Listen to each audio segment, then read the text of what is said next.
Hello Geeks and Ghouls, I'm here with another Richard Laymon review for you, and today we get to Flash and Resurrection Dreams, book 5 of the Richard Laymon Collection, and I've got reviews for more books than from this series. I've got a review for volume 6, the next one, that came up some time ago, and I've also reviewed volumes 3, 4 and 16 as I was reading them, and I've read this one 3 years ago, I believe.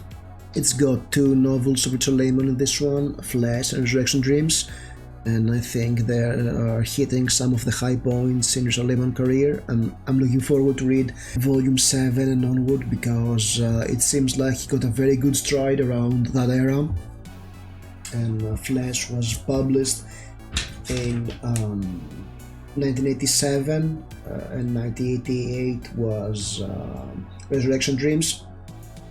They were published by New English Library in Great Britain.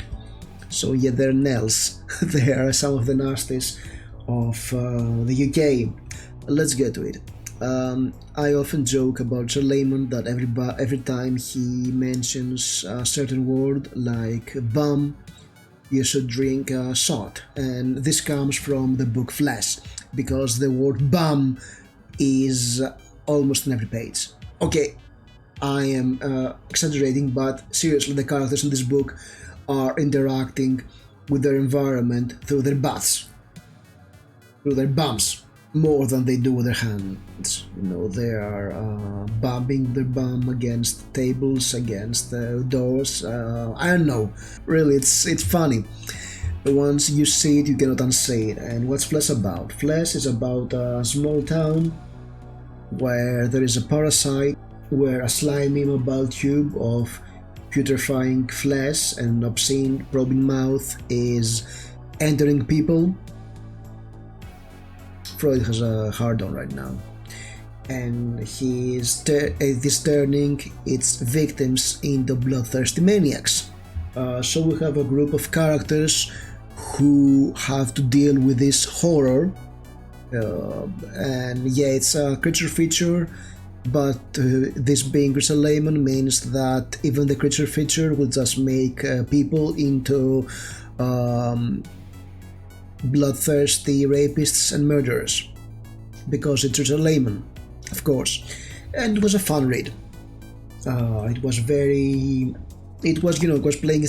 it safe, not too risky, not too out there. Some good character interactions, really interesting characters. I mean, of course there's a lot of sleaze and gore because it's Richard Laymon, and yeah, it's a fun read for fans of the author. As you can realize, since I don't remember too many details from back then, it means that I was not thoroughly impressed by it. And yeah, it's a solid book, it's a solid fun book for fans of Richard Laymon, and if you like his style, give it a read. You won't be disappointed. However, the real gem here is the second book, Resurrection Dreams, which is a ton of fun. So we have this creepy guy in high school who tried to resurrect a dead body for a school project, and he was put into sanitarium for that, and he's released. He has a real crush on one of his schoolmates, so he is stalking her all the while he's resurrecting people over and over again. The guy is Melvin, the creepy kid, and our main character is Vicky, who, you know, she tries to get back in her own hometown, find a new house, has a roommate, has a budding romance, but Melvin is just resurrecting people, and yeah, it's a very fun read. It's really fun because it's sort of like Reanimator, the movie, or like Brain Dead, and it's very fun. It's comedic horror. Of course, there's gruesomeness, there's sleaze, it's Richard Laymon, but it's funny and fun. And I enjoyed this book a lot. It's a really fun read. It's not as tropey as the other Laymon books, he's trying to find.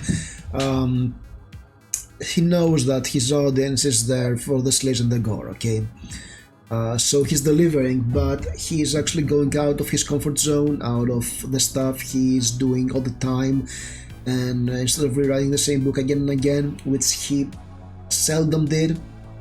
I mean, if you read his books, they don't read quite the same. Okay, there's a lot of books of his about friends going out somewhere to have a holiday, and the maniac is there, but even that is different from book to book, so he's not repeating the same story again and again. He has some tropes. He has a lot of tropes about abandoned houses, and there's no abandoned house in this one. Even though it was, most of his books feature an abandoned, probably haunted house. In these two books, it's not there. But yeah, he's trying to do something fun about it, like he did with his other works. But here he just nails it. It's very fun to read this one, and yeah, definitely go find it and read it. It's very good. It's not the best Laymon, but I think it's one of his most interesting works because it's funny. So yeah, overall, Volume 5 is a solid recommendation. Two good books. Resurrection Dreams is probably the best of the two. Flesh is decent to good. Yeah, if you've read these books, I'd love to hear your opinions. Leave a comment below. Stay tuned for more, and thank you for watching. Bye bye.